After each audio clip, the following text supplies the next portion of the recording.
Selamat beriring salam kalau mau kita sampaikan kepada junjungan kita Nabi Muhammad SAW beserta keluarga, sahabat, dan kita sebagai pengikutnya insya Allah selalu beristiqomah hingga akhir zaman. Udah sarapan belum? Alhamdulillah. Nah, hari ini adalah kita seperti biasanya sebelum menjalankan proses pembelajaran, kita buat keyakinan kelas terlebih dahulu ya. Nah, keyakinan kelas ini beda sama peraturan kelas. Oke, tahu bedanya? Nggak tahu. Kalau peraturan kelas itu bisa jadi yang menetapkan ibu sendiri atau ketua kelasnya, tapi kalau keyakinan kelas kita buat kesepakatan bersama dan kita yakini nilai-nilai baik yang ada di sana tidak boleh kita langgar. Oke? Mengerti? Baik. Sekarang kita buat, ibu ada sticky note, nanti ditulis dan kita tempel di depan. Kita buat dulu keyakinan kelas pertama apa? Ada? Apa anak? Oke, tidak membuang sampah sembarangan. Bisa ditulis? Tidak membuang sampah sembarangan, ditulis lalu ditempel ke depan ya. Tidak membuang sampah sembarangan ya. Oke. Ada lagi? Apa? Tidak diikuti kelas. Oke. Pena?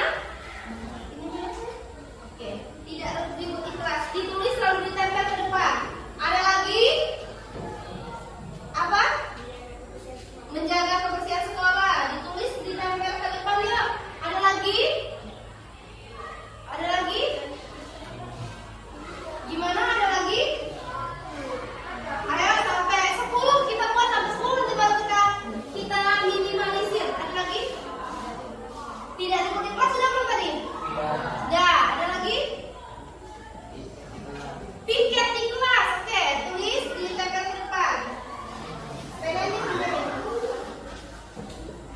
Tempel di depan saya. Ada lagi? Baru 4. Piket di kelas. Oke, boleh di situ. Ada lagi nak? Baru 4. Ada lagi apa? Mas Sen? Apa? Apa nak? Apa? Kalau seragam gimana seragam? Berpakaian yang rapi. Oke, tulis tempel ke depan. Ada lagi? Ada lagi nak? Baru berapa tuh? 5? Ada lagi nggak? Kalau mengerjakan PR di sekolah boleh nggak? Tidak. Kita buat keyakinan kelas, sepakat? Oke, siapa mau nulis? Ya, tidak mengerjakan PR di sekolah ya? Oke, ada lagi? Ada lagi? Apa nak? Tidak membawa HP, ditulis ditempel ke depan. Itu ya? Ada lagi? Ada lagi nak? Apa tawuran? Tidak tawuran, oke. Tuliskan, tulis tempel apa? Tidak merokok, ada yang merokok nggak di sini? Tulis, ditulis tempel. Tempel 2, 4, 5, 6, 7, 8. Ada lagi? Tidak membawa kendaraan bermotor, tulis tempel. Oke.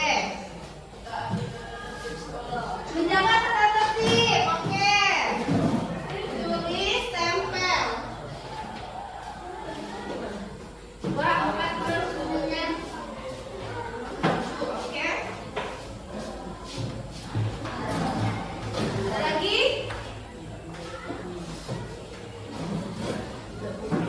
Ada lagi? Udah? Tidak merusak kelas, oke. Tulis tempel.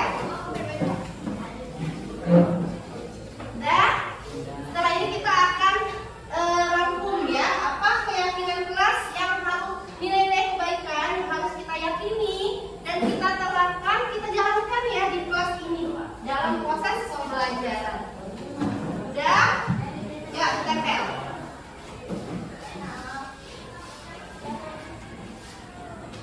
Oke, nanti boleh kita desain di Canva, kita tempel di dinding kelas ya. Oke, yang pertama adalah piket di kelas. Sepakat? Sepakat nggak piket di kelas? Sepakat ya. Bahasanya tetap piket di kelas atau mau diubah? Oke.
Diseminasi penerapan budaya di sekolah. Sebelumnya saya yang pertama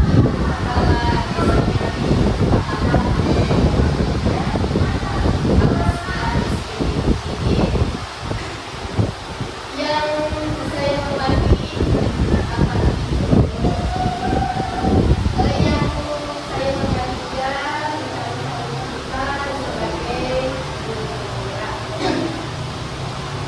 alhamdulillah kita panjatkan puji syukur kepada Allah Subhanahu wa taala karena pada hari ini kita dapat di sini mengikuti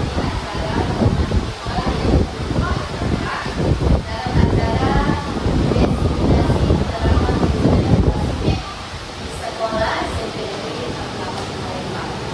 Kembalilah kita panjatkan puji syukur kehadirat Allah Subhanahu wa taala karena hari ini kita diberi rahmat dan berkah kita dapat mengikuti acara yang baik ini. Selawat dan salam semoga tetap tercurah kepada kita beserta beserta sahabat dan keluarga. Kembalilah kita buka acara ini. Pembukaan, mari kita sama-sama melafazkan basmalah. Bismillahirrahmanirrahim. Terima kasih Bapak Ibu.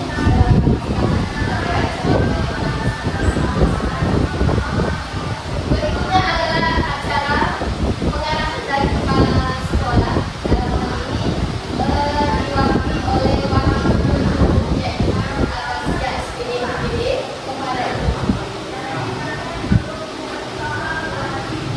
kepada Ibu Al-Asya SPD IPB, silakan untuk memberikan arahan.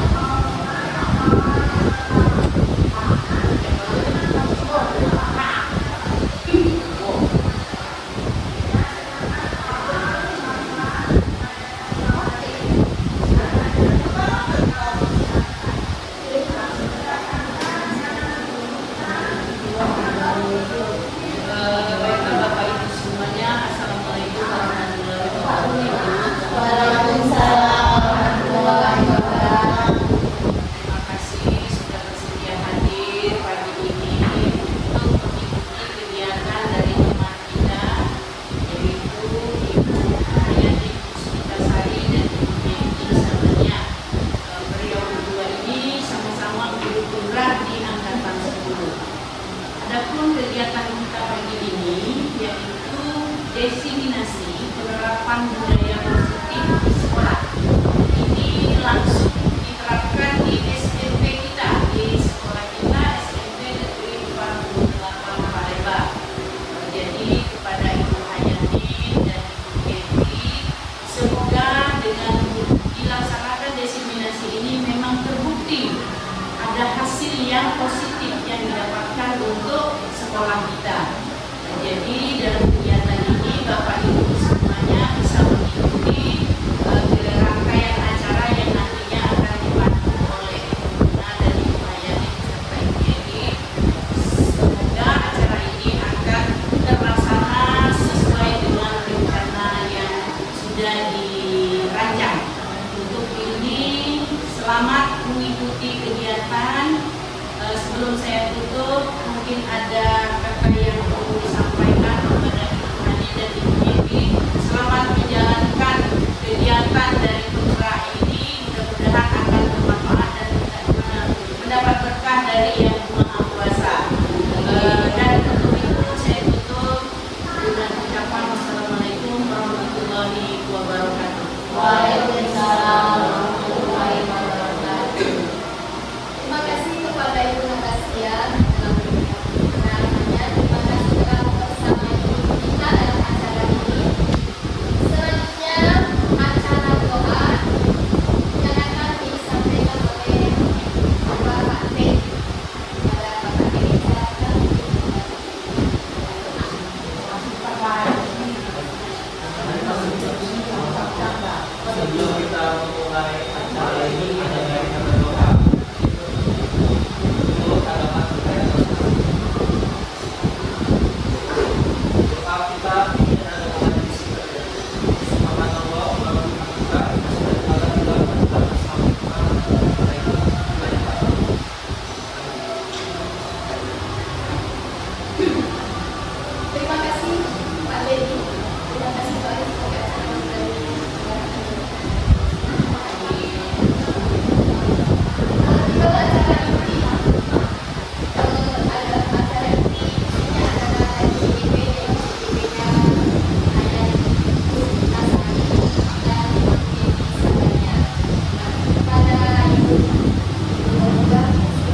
oleh Wakil Kurikulum SMP Negeri 48 Palembang, Ibu Habasyah SPD FPD, yang terhormat Bapak Ibu rekan sejawat dari SMP Negeri 48 Palembang. Terima kasih atas kehadirannya yang menyempatkan hadir dalam diseminasi ini. Bapak Ibu yang terhormat, mari kita awali diseminasi hari ini dengan sama-sama melafazkan basmalah. Bismillahirrahmanirrahim. Bapak Ibu yang terhormat, izinkan saya memperkenalkan diri. Saya adalah Hayani Puspitasari SPDGR yang merupakan CGP.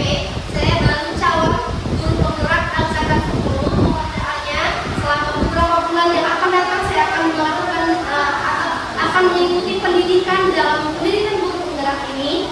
Berdampingan dengan saya difasilitatori oleh fasilitator hebat. Beliau bernama Pak Uung G. Karyanto MPD. Beliau merupakan seorang guru di Batu Raja. Dan saya juga mempunyai pengajar praktik bernama Ibu Dwi Sulaina Warabi SPD. Beliau mengajar di SMA Negeri 15 Palembang. Bapak Ibu yang terhormat, kehadiran kita di sini bukan karena saya hebat, namun saya sudah lebih belajar ini di pendidikan guru penggerak. Izinkan saya untuk berbagi apa yang sudah saya pelajari di pendidikan guru penggerak dalam modul 1.4, yaitu budaya positif. Bapak Ibu guru yang hebat, di dalam dunia pendidikan kita membutuhkan suatu perubahan. Tidaklah mungkin kita tidak bergerak di dalam setiap masa. Anak-anak yang kita didik itu tentu berbeda dengan anak-anak yang kita didik sebelumnya. Dari tahun ke tahun kita menghadapi problematik yang berbeda. Setiap anak dilahirkan berbeda generasi, dari generasi milenial, Z, dan sekarang kita menghadapi generasi alpha. Sekarang kita berada di generasi 5.0, bukan hanya 4.0. Bukan hanya kita berhadapan dengan teknologi, namun juga kita berhadapan dengan problema yang berbeda, yaitu globalisasi. Maka dari Bapak Ibu yang terhormat, kita membutuhkan paradigma baru, membutuhkan perubahan baru untuk menjadi seorang pendidik yang mampu menuntun anak-anak kita mencapai tujuannya, mencapai juga cita-citanya menjadi manusia yang merdeka. Bapak Ibu yang terhormat, cobalah kita buka. Baik, di sini saya akan menyediakan secari kertas. Baik, saya mau minta tolong sama Ibu Mita, tolong tuliskan benda atau sesuatu yang sangat berharga untuk Ibu Mita tanpa orang lain mengetahuinya. Ibu Mita akan menuliskan sesuatu yang berharga untuk Ibu Mita, dan tidak boleh ada orang yang mengetahui apa sesuatu yang berharga itu. Boleh diremas, Bu Mita yang digenggam. Bu Mita boleh kesediaannya untuk ke depan. Bu Nurul boleh ke depan mendampingi Bu Mita. Izin Ibu. Ya. Baik, Bu Mita boleh diremas kecil, ya, jangan sampai Bu Nurul tahu. Letakkan di salah satu tangan Bu Mita dan genggam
seperti itu juga kita dengan murid. Kita tidak bisa memaksa anak-anak harus kerjakan PR. Kalau anak-anaknya tidak mau mengerjakan PR, bagaimana? Pasti mereka tidak mau mengerjakan PR juga. Nah, ini juga yang terjadi dengan teori pendidikan abad terbaru ini. Nah, sesungguhnya ini hanyalah teori kontrol atau ilusi kontrol. Yang pertama kita ketahui adalah ilusi guru mengontrol murid. Jadi sebenarnya guru mengontrol murid itu hanyalah ilusi. Kalau di zaman kita sekolah dulu, mungkin ketika bapak ibu guru kita memerintah kita, ayo anak-anak kerjakan PR-nya, kita langsung ada stimulus, kita meresponsnya, maka kita akan langsung mengerjakan PR-nya. Namun yang terjadi di era sekarang, ketika kita meminta anak-anak, ayo anak kerjakan PR-nya, capek, ada penolakan terlebih dahulu karena berbeda generasi juga berbeda kita merespon anak-anak tersebut. Yang kedua, ilusi bahwa semua penguatan positif efektif dan bermanfaat. Jadi tidak semua penguatan positif yang dilakukan dulu tadi, Bu Mita cantik banget, bagus banget bajunya, boleh dong kita kan teman. Nah, tidak semua penguatan positif itu bermanfaat dan efektif. Ternyata Bu Mita tidak mau membuka kepala tangannya, walaupun sudah diuji, walaupun sudah dikatakan kita kan teman, seperti itu kan. Atau kita kepada anak, nah kalian itu murid ya, ibu itu guru, kita nggak bisa seperti itu lagi karena itu tidak efektif. Yang ketiga, ilusi bahwa kritik dan membuat orang merasa bersalah dapat menguatkan karakter. Kadang-kadang kita ketika kita mengajar, nah gimana ya kalian ini, kok kalian sikapnya seperti itu terus, tidak mau mengerjakan PR, tidak mau pikir, ibu ini capek nak. Nah, membuat murid merasa bersalah itu ternyata tidak membentuk karakter murid. Yang keempat, ilusi bahwa orang dewasa memiliki hak untuk memaksa. Terkadang kita sebagai orang dewasa seringkali egois, sadar atau tidak sadar, terhadap orang yang lebih muda kepada kita. Kadang-kadang kita sebagai guru bilang, nah kalian itu jauh ya umurnya di bawah ibu gitu, kalian itu jauh ya usianya di bawah ibu. Nah, kita tidak bisa lagi menerapkan teori kontrol ilusi kontrol ini. Nah, inilah yang saya katakan di bagian awal tadi bahwa stimulus respon itu berbeda dengan teori kontrolnya. Kita lihat stimulus responnya, realitas kehidupan kita sama, ternyata realitas kehidupan kita berbeda, ternyata berbeda generasi itu berbeda juga penerapannya. Semua orang melihat hal yang sama, ternyata semua orang itu punya gambaran berbeda. Kita punya gambaran berbeda bahwa dia memiliki benda yang berharga yang tidak akan diberikannya kepada orang lain. Bu Nurul punya berbeda pandangan yang berbeda bahwa oh saya ingin punya yang benda seperti Bu Mita, maka saya harus mendapatkannya. Kita mencoba mengubah orang agar berpandangan sama dengan kita. Ternyata di teori kontrol kita berusaha memahami pandangan orang lain tentang dunianya, bahwa Bu Nurul harus memandang berbeda. Oh ternyata itu benda yang berharga untuk Bu Mita dan saya tidak bisa merebut benda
kepada murid. Nah, sehingga murid dapat berkembang menjadi pribadi yang kritis, penuh hormat dan bertanggung jawab. Terkadang anak-anak sekarang kalau kita berikan kesempatan mereka untuk berpikir kritis, mereka akan lebih merasa dihargai pendapatnya, kehadirannya di sekolah. Nah, untuk menerapkan budaya positif itu kita harus juga menerapkan disiplin positif.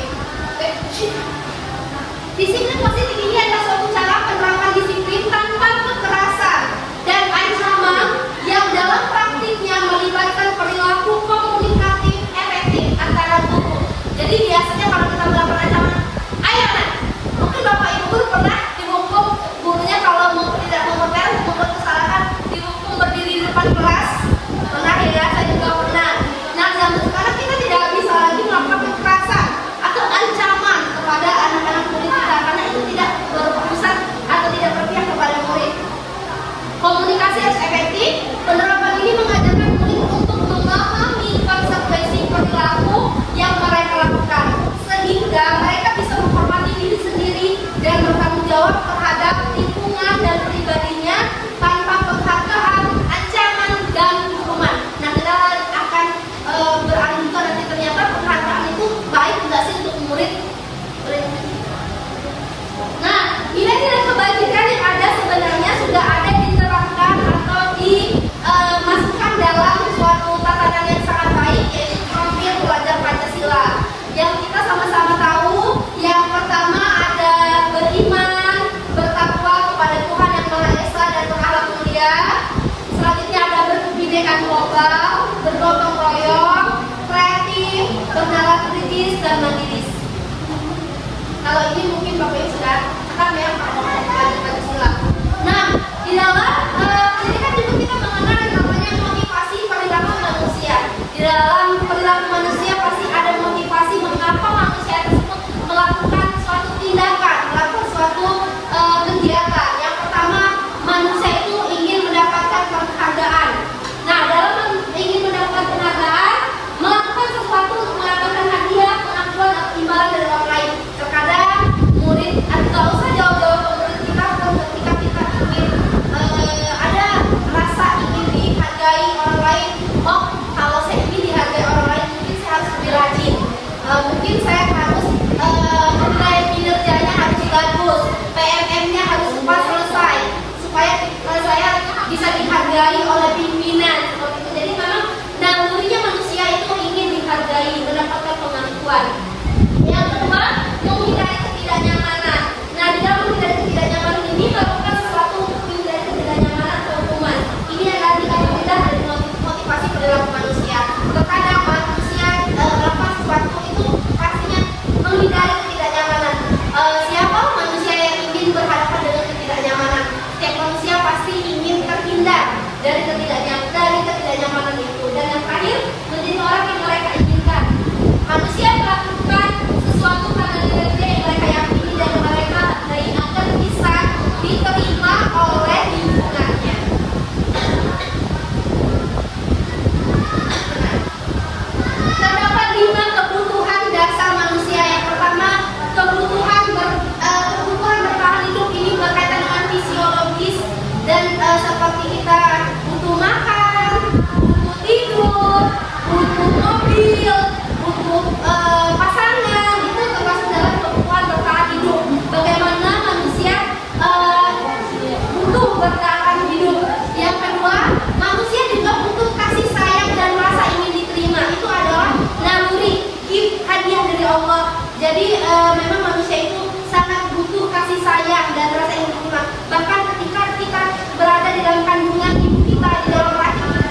sama saya atau awas, biasanya ada ancaman di sini. Kamu selalu saja salah. Guru seperti ini senantiasa percaya hanya ada satu cara agar pembelajaran konsentrasi, yaitu cara dia.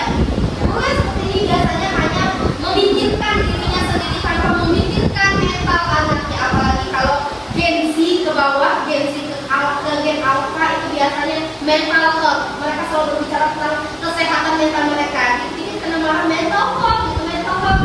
Maka dari itu banyak sekali anak-anak gengsi, bapak ibu rahasiawan, mungkin nanti kalau kita jadi wali kelas atau dia sudah menjadi wali kelas, bapak ibu bisa cek anak-anaknya gengsi dan gen alpha itu suka apa menyayat-nyayat tangannya, baik itu dengan silet ataupun dengan jarum pentul. Kalau dia stres dia menyayat-nyayat tangannya, itu lagi tren dari 2022 menjelang sekarang. Itu mereka lakukan kalau mereka stres tangan tentunya mereka sayang-sayang tangannya. Ada istilahnya tapi saya lupa. Yang kedua, guru sebagai pembuat rasa bersalah. Nah, dan di sini posisi ini biasanya guru akan bersuara lebih lembut. Namun pembuat rasa bersalah akan menggunakan kegentingan yang membuat orang lain merasa tidak nyaman. Bersalah atau rendah diri, kata-kata yang keluar dengan lembut akan seperti ini. Ibu kecewa sekali sama kamu. Jadi murid merasa bersalah. Berapa kali sih bapak harus memberitahu kamu ya? Kok kamu seperti itu? Jadi anak-anak memang tidak dihukum secara langsung, tapi anak-anak mentalnya digiring menjadi seorang yang membuat bersalah, rasa bersalah. Yang ketiga, guru sebagai teman. Nah, di sini sudah mulai membaik. Guru pada posisi ini tidak akan menyakiti murid, namun akan tetap berupaya mengontrol murid melalui persuasi, ajarkan ya. Guru di posisi teman menggunakan hubungan baik dan humor untuk mempengaruhi seseorang. Mereka akan berkata, ayo nak bantuin Bina demi ibu. Ayo nak jangan gitu nak, nanti ibu kena marah kepala semua ya. Ayo ingat nggak bantuan bapak selama ini gimana sama kamu? Nah, itu sebagai teman. Dan yang keempat, guru sebagai pemantau. Posisi pemantau berdasarkan pada peraturan dan konsekuensi. Dengan menggunakan sanksi atau konsekuensi, kita dapat memisahkan hubungan pribadi kita dengan murid. Pertanyaan yang diajukan seorang pemantau biasanya, Ayana, peraturan kelas kita apa? Keyakinan kelas kita apa? Apa yang kamu lakukan? Seperti itu ya. Dan sanksi apa? Sekarang kalau kamu lakukan itu, sanksi apa yang akan kamu lakukan? Nah, itu pemantau. Dan yang terakhir, posisi kontrol yang terakhir adalah manajer. Ini yang sudah baik ya, ini yang sudah baik. Posisi terakhir manajer ini adalah posisi guru berbuat sesuatu bersama dengan murid-murid, mempersilahkan murid mempertanggungjawabkan perilakunya, mendukung murid agar dapat menemukan solusi atas permasalahannya sendiri. Di manajer, murid diajak untuk menganalisis kebutuhan dirinya maupun kebutuhan orang lain. Di sini penekanan bukan pada kemampuan membuat konsekuensi, namun dapat berkolaborasi dengan murid bagaimana memperbaiki kesalahan yang ada. Seorang manajer akan berkata, apa yang kita yakini? Apakah kamu meyakini? Jika kamu meyakininya, apakah kamu bersedia memperbaiki? Jadi posisi guru sebagai manajer ini dia lebih mengajak anak untuk berdiskusi. Misalnya anak berbuat salah, tadi tidak buat PR. Ayo, kenapa nak nggak buat PR? Ada masalah apa nak? Ayo. Dan sekarang keyakinan kelas kita apa? Kalau seperti ini terus yang fix siapa? Di situ ada diskusi, ada kolaborasi, bagaimana anak berpikir baik dan buruknya untuk dirinya sendiri. Nah, sekarang kita ke keyakinan kelas. Nilai-nilai kebajikan universal yang disepakati secara tersirat dan tersurat seseorang untuk lebih tergerak dan bersemangat untuk menjalankan keyakinannya daripada hanya sekadar mengikuti kesalahan karena bisa teman. Bapak Ibu yang terhormat, keyakinan kelas berbeda atau sama dengan peraturan kelas? Berbeda. Apa bedanya Pak tadi?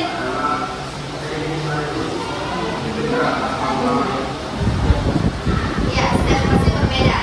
Baik.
duduk atau tidak boleh minggat di jam pelajaran ya. Oke, apalagi nak? Bu. Ya. Buang sampah pada tempatnya, Bu. Buang sampah pada tempatnya, sepakat? Sepakat. Yang kedua kita catat ya. Ada lagi? Tidak ngobrol. Baik, terima kasih. Tidak ngobrol ketika guru menjelaskan. Berarti belajar bersungguh-sungguh ya. Sepakat? Kita catat lagi ya. Nah, kurang lebih seperti itu Bapak Ibu guru. Jadi keyakinan kelas terbentuk oleh kesepakatan kelas kita. Bukan hanya peraturan, bukan hanya dapatnya dari peraturan satu orang saja atau ketua kelas saja. Yang piket ini nggak boleh seperti itu. Nah, sekarang kita masuk ke perbedaan antara hukuman dan konsekuensi. Kalau hukuman, murid tidak akan nyaman. Namun konsekuensi tidak juga nyaman, namun untuk jangka pendek. Hukuman, murid akan tersakiti. Konsekuensi, murid anak tidak nyaman dan juga tidak nyaman. Berarti ada mirip ya hukuman dan konsekuensi. Modul paksaan ya, lalu stimulus respon dan mendorong menyalahkan diri, tapi mendorong kepatuhan. Nah, kita kembali tadi kalau kita sudah bahas keyakinan kelas kita untuk melihat bagaimana hukuman, ancaman, konsekuensi dan penghargaan kita kembali ke segitiga restitusi. Apa itu segitiga restitusi? Izin dokter mungkin boleh membaca segitiga restitusi.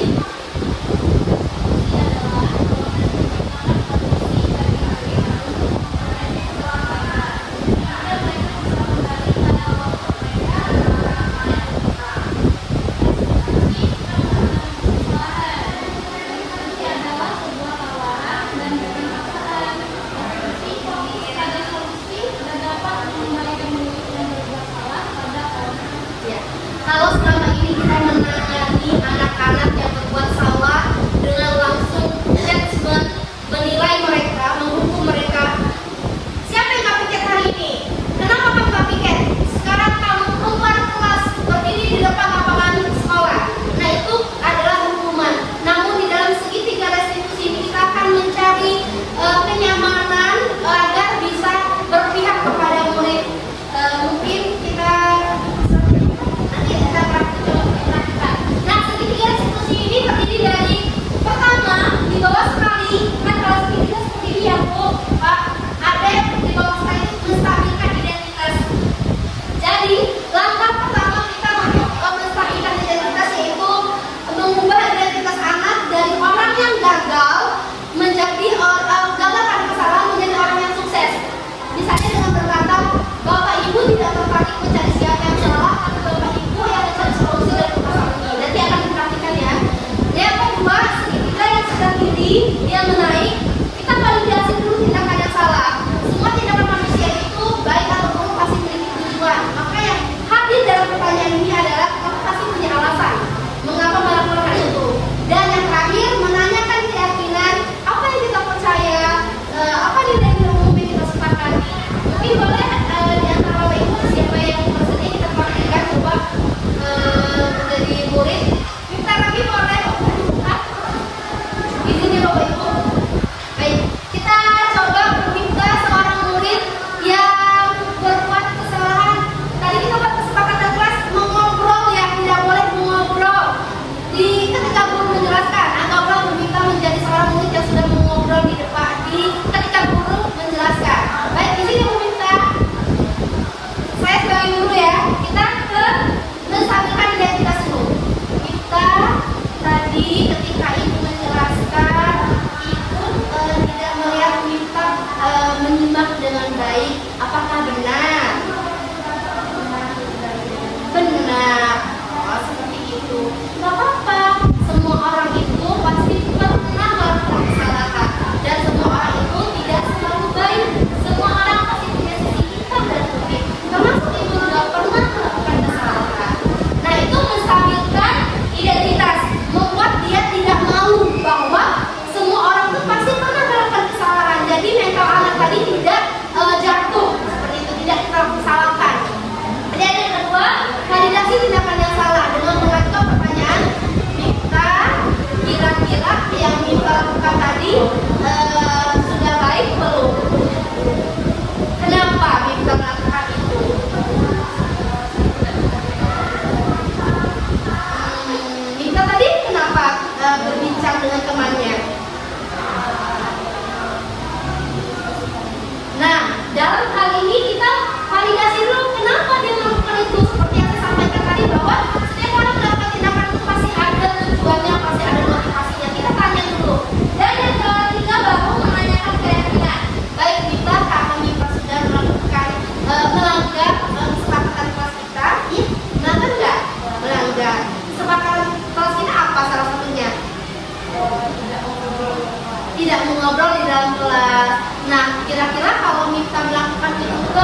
menerus yang rugi siapa? Kenapa kita rugi?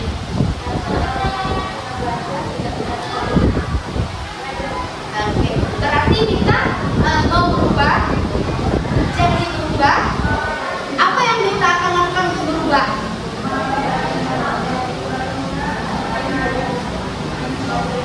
Oke, baik. Terima kasih Bu Minta. Tepuk tangan untuk Bu Minta.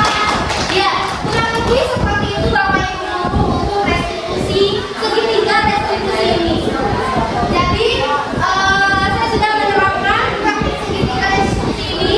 Ada murid yang memang mengerjakan tugas lain ketika saya mengajar.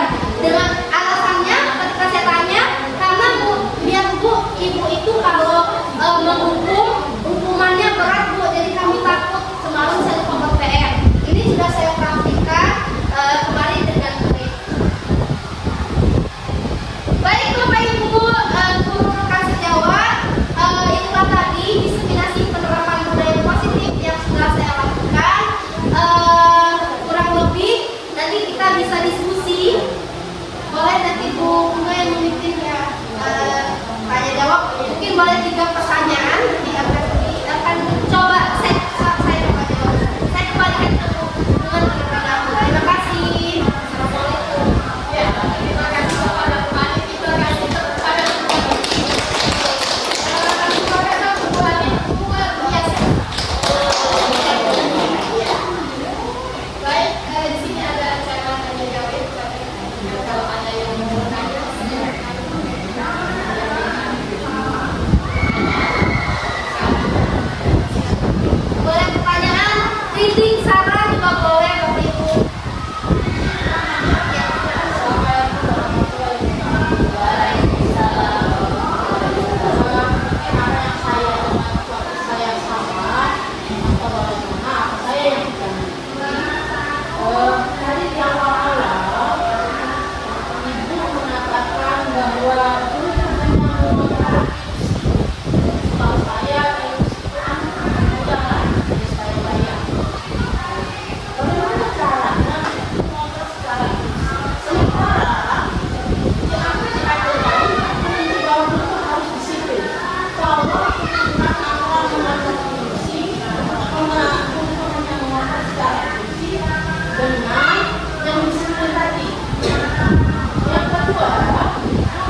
disiplin positif, nah digeser ke ilusi kontrol tadi, beralih ke disiplin positif yang dibuat melalui keyakinan kelas, sehingga budaya positif tadi menjadi disiplin karena sudah terbentuk melalui keyakinan kelas. Itu kaitannya, Mem. Jadi ilusi kontrol tadi, guru tidak bisa mengatur murid sebenarnya, namun guru bisa mengajak murid untuk melakukan hal positif melalui keyakinan kelas ataupun disiplin positif ini. Seperti itu, Mem. Itu untuk pertanyaan pertama. Untuk pertanyaan kedua, memang ini adalah problema guru se-Indonesia.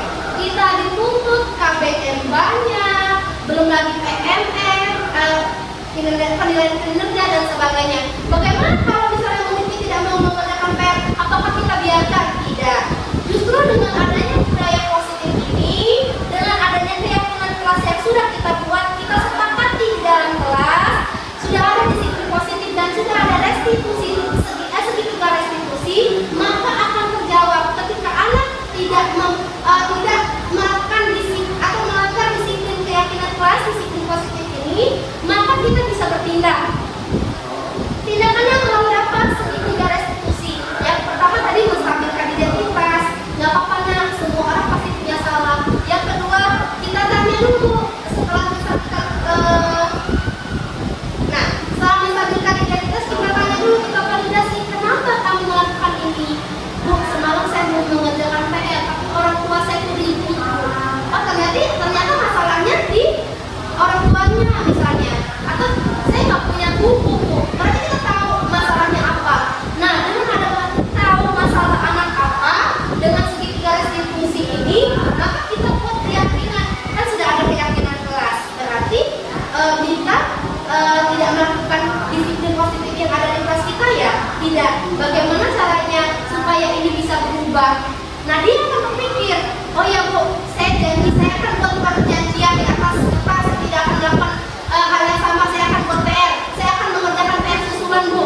Jadi hukuman yang tadi sebenarnya dari kita, biasanya kan hukuman dari kita, ya, Mem. Sekarang kamu kerjakan tugasnya 5 kali lipat misalnya, ya. Nah, itu dari gurunya.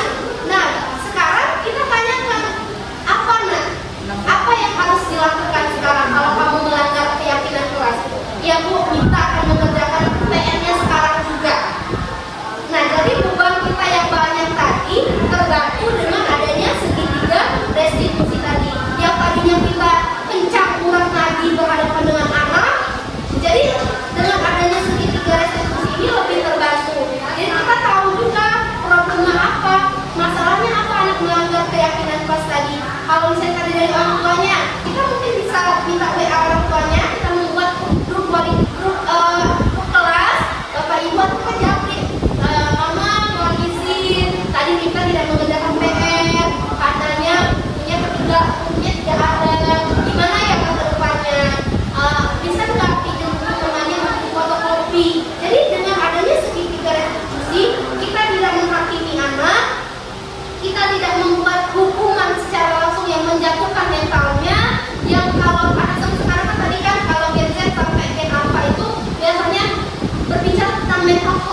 Ya boleh buat siap. Menyimak dari percakapan manajer tadi, saya punya timbul pertanyaan kembali tentang sesuatu. Kalau tadi ada yang namanya milenial, apa, parcel, ya, sekarang sudah 50. Artinya 50 ini berarti generasi lembut ya.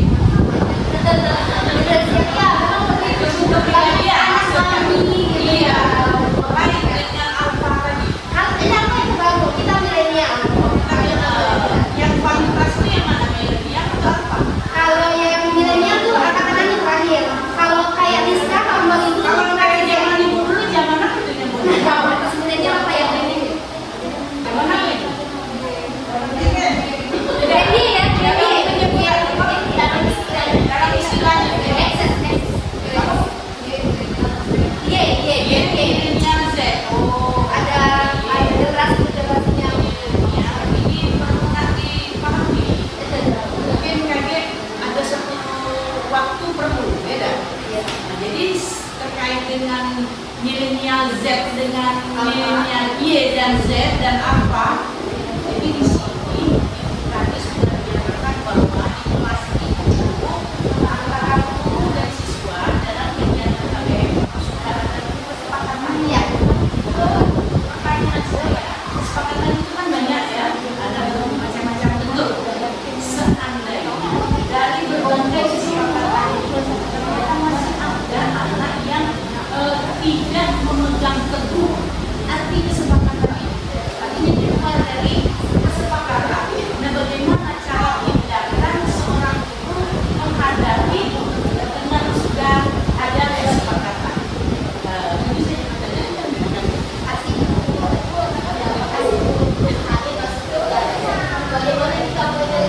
Menyikapi Baik, terima kasih Bu Asia. Pertanyaannya sangat menarik. Memang terkadang kita tidak bisa memaksakan orang lain ikut kemauan kita. Terkadang, apalagi kalau kita sekolah negeri itu di bawah 30 ke atas ya Bu ya, sudah dibuat keyakinan kelas masih ada aja yang melanggar keyakinan kelas. Nah, bagaimana caranya? Inilah segitiga restitusi. Caranya kita membuat segitiga restitusi ini. Yang pertama kita stabilkan dulu identitasnya. Kita tanya dulu. Kita bilang kenapa? Kamu dapat kesalahan apa? Misalnya tadi saya minggat Bu, enggak pasti kelas. Saya mau nongkrong di kantin. Oh iya, enggak apa-apa. Semua orang pasti punya kesalahan. Itu juga pernah melakukan kesalahan. Tapi, nah kita validasi tindakan yang salah. Tapi kira-kira itu melanggar peraturan, melanggar keyakinan kelas enggak? Iya melanggar Bu. Kenapa kamu melakukannya? Tadi saya apa Bu? Belum sarapan. Nah, misalnya seperti itu. Kita tanya dulu. Oh ya sudah, kalau belum sarapan, berarti kedepannya kamu harus apa? Harus sarapan. Nah, keyakinan kelas apa yang sudah yakini? Tidak keluar kelas di jam KBM Bu. Oh, berarti kamu sudah melanggar ya? Iya Bu. Berarti kalau seperti itu, kamu harus apa?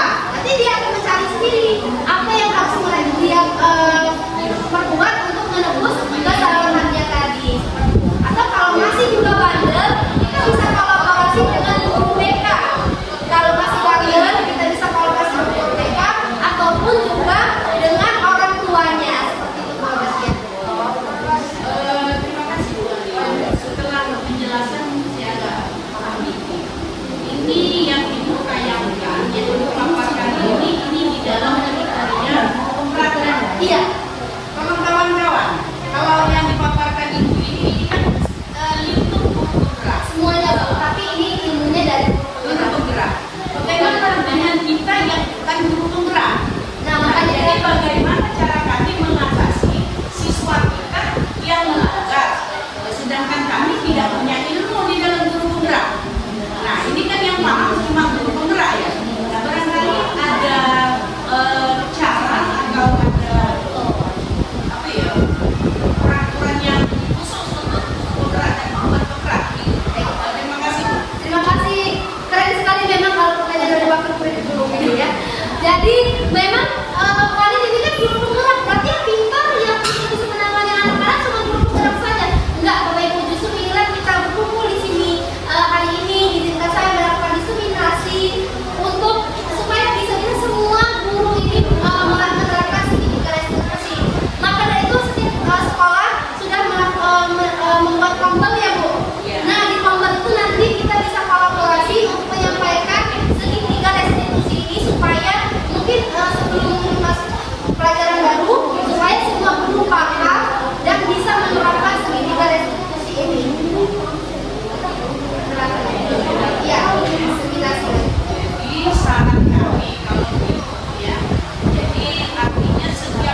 9,9. Ya, jadi supaya bisa mengikuti peraturan atau kegiatan dari